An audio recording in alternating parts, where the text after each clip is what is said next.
हर हर महादेव, जय श्री काल भैरव। स्पिरिचुअल पथ ऑफिशियल चैनल में आप सभी का स्वागत है।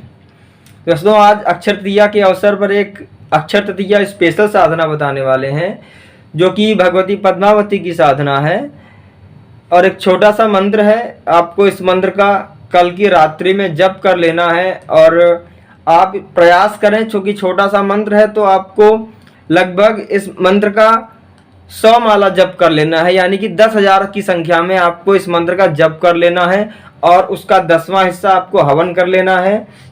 आप पश्चिम दिशा की ओर मुख करके बैठ जाएं, कमलगट्टे की स्फटिक की माला ले लें या रुद्राक्ष की माला ले लें, या फिर आपके पास वर्तमान में जो भी माला आवश्यक हो आप उस माला का प्रयोग कर लें और जप करना प्रारंभ करें। कुल मिलाकर कहने का तात्पर्य है कि आपसे कल का अवसर चूकने ना पाए और किसी भी प्रकार से कोई भी कर्म आप कर ले जाएं तो ये आपके लिए अधिक उत्तम होगा। जिनके पास कोई भी माला नहीं है उन्हें भी घबराने की कोई ज़रूरत नहीं है, वो मन की माला से मंत्र का जप करें। कुल मिलाकर कहने का मतलब है, जो भी व्यक्ति इस एपिसोड को देखे, कुल मिलाकर वो ये कर्म कर ले जाए, ये प्रधान बात है। हम आप पर कोई विधान थोप नहीं रहे हैं कि आपको अमुक माला से जप करना है, अमुक विधान करना है, अमुक ये करना है, वो ऐसी कोई बात नहीं है। कहने का तात्पर्य है कुल मिलाकर आप कर्म करें और ना करने से कुछ करना बेहतर होता है। तो आपको कुछ कर्म कर लेना है, तो आपके पास माला बनती है तो माला से जप कर लें, शेष कभी आगे व्यवस्था कर लें माला की। कमलगट्टे की माला प्रायः इस मंत्र में अधिक उपयोगी मानी जाती है। तो आप माला हो तो माला से जप कर लें, नहीं है तो बिना माला के जप कर लें। जो लोग घी का दीपक जला के जप कर सकते हैं वो लोग घी का दीपक जला लें गाय का और पश्चिम दिशा की ओर मुख करके बैठ जाएं। और जिन लोगों के पास घी का भी प्रबंध नहीं है, वो घी का प्रबंध नहीं कर सकते हैं, ऐसी स्थिति है, तो कुल मिलाकर वो जप करें। एक लोटे में जल भर के रख लें, थोड़ा सा गंगा जल हो मिला लें, अन्यथा शुद्ध जल मिलाकर शुद्ध जल लोटे में भर के अपने सामने रख लें। क्योंकि दीपक या जल कर्म साक्षी होता है, तो हमें इसलिए दीपक और उसको रख लेना चाहिए। जो लोग व्यवस्था कर सकते हैं, रक्तचंदन आदि से या क्या केसर आदि से भोजपत्र पर भगवती पद्मावती का नाम लिखकर स्थापित कर लें। पश्चिम दिशा की ओर मुख करके लाल वस्त्र पहने और जो भी माला आपके पास उपस्थित हो आप उस माला से जप करें। शेष आगे इसी क्रम को आपको जारी रखना है, तो आपको कमलगट्टे की माला का प्रबंध कर लेना होगा। प्रयास बहुत सस्ती माला आती है, बाजार से प्रबंध कर लें। तो आप इस प्रकार से जप करें और 10,000 की संख्या में जप करना है कुल मिलाकर कल की रात्रि में। कल आप संध्या के समय से प्रारंभ कर लें या पूरे दिन या सुबह से प्रारंभ कर लें, जैसे भी आपसे बने। जो लोग अधिक जप कर सकते हैं वो अधिक जप करें। कुल मिलाकर 10,000 की संख्या में जप कर लेना है और दशांश इसका हवन कर लेना है। जो लोग हवन नहीं कर सकते हैं वो लोग 10,000 मंत्रों का जप ही कर लें, उनके लिए ऐसा। कुल मिलाकर जो व्यक्ति जो योग्यता रखता हो, जिसकी जैसी सामर्थ्य हो, वो कुल मिलाकर जप पर्याप्त है। 10 माला जप कर लें। जो कर सकते हैं वो हवन कर लें, जो नहीं कर सकते हैं वो केवल 100 माला जप कर लें और 10 माला से हवन कर लें, और जो जैसा जिसकी सामर्थ्य हो कुल मिलाकर वो वैसा कर लें। तो विधान जो है 100 माला जप करने का है और दशांश हवन कर लेने का है। हवन करने के बाद किसी ब्राह्मण आदि को या कुछ दान आदि देकर उसे तृप्त कर दें, ऐसा। और उसके बाद नियमित आपको 11 माला जप करना होगा कल के बाद से। फिर प्रतिदिन आपको निरंतर अपनी दैनिक दिनचर्या में इस मंत्र को रख लेना है और 10 माला निरंतर आपको जप करना है कमलगट्टे की माला से। और कल के दिन 100 माला यानी कि 10,000 मंत्र जप करके दशांश हवन कर लें। हवन करने में आपको गाय के घी में कमलगट्टे मिलाकर कर सकते हैं, गाय के घी में कमलगट्टे बिल्व फल मिलाकर हवन कर सकते हैं। इस प्रकार से आपको हवन कर लेना है।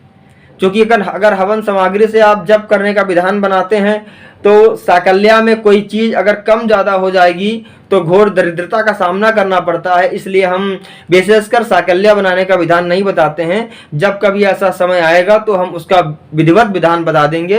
क्योंकि किस वस्तु की, चावल की क्या मात्रा होनी चाहिए, जौ की क्या मात्रा होनी चाहिए, ये सारी चीज़ें विशेष उपयोगी होती हैं। अगर इनका कम ज़्यादा हो जाना विशेष हानिकारक सिद्ध होता है। तो इसलिए आपको गाय के घी से हवन करना है। कमलगट्टा बिल्व फल मिलाकर गाय के घी में हवन करना है। जिनके पास कमलगट्टा उपलब्ध है कमलगट्टा मिलाकर हवन कर ले। जिनके पास बिल्व फल और कमलगट्टा घी उपलब्ध है वो उससे कर लें। जिनके पास कुछ भी नहीं उपलब्ध है वो घी से कर ले। जिनके पास वो भी उपलब्ध नहीं है वो केवल जप कर लें। कुल मिलाकर कर्म कर लें। ठीक है, तो आपको इस प्रकार से जपना है। मंत्र आपको बता देते हैं। ओम ह्रीम पद्मे स्वाहा। एक बार फिर से मंत्र बताते हैं, ओम ह्रीम पद्मे स्वाहा, ओम ह्रीम पद्मे स्वाहा, ओम ह्रीम पद्मे स्वाहा, ओम ह्रीम पद्मे स्वाहा, ओम ह्रीम पद्मे स्वाहा। इस प्रकार से आपको जप करना है। अब यहाँ पर एक बात बहुत विशेष बता देते हैं, जिन लोगों का यज्ञोपवीत हो गया है, उपनयन संस्कार हो गया है, कुल मिलाकर जो लोग जनेऊ पहनते हैं, जिनका जनेऊ हो चुका है, उन लोगों को ओम लगाकर मंत्र का जाप करना है। विशेष बात सावधानी है, और प्रायः कौन क्या कहता है हमें इस विषय में नहीं बोलना है, पर स्वयं की बात करते हैं। आपको प्रणव लगाकर जप नहीं करना। जिन लोगों का उपनयन हो चुका है उन लोगों को प्रणव लगाकर जप करना है, वो लोग प्रणव लगाकर जप कर सकते हैं ओम ह्रीम पद्मे स्वाहा।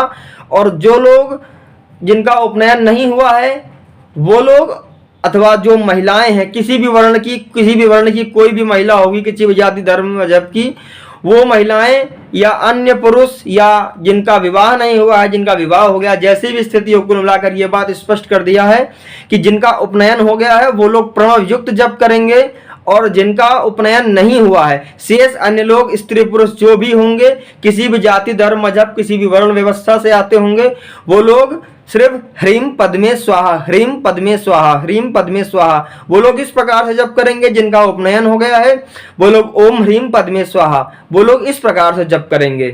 ठीक है, पश्चिम दिशा की ओर मुख करके सभी लोग जप करेंगे कि इसमें कि कोई बंधन नहीं है, और सभी लोग विधि विधान से जप करेंगे जिसको जैसा बताया है।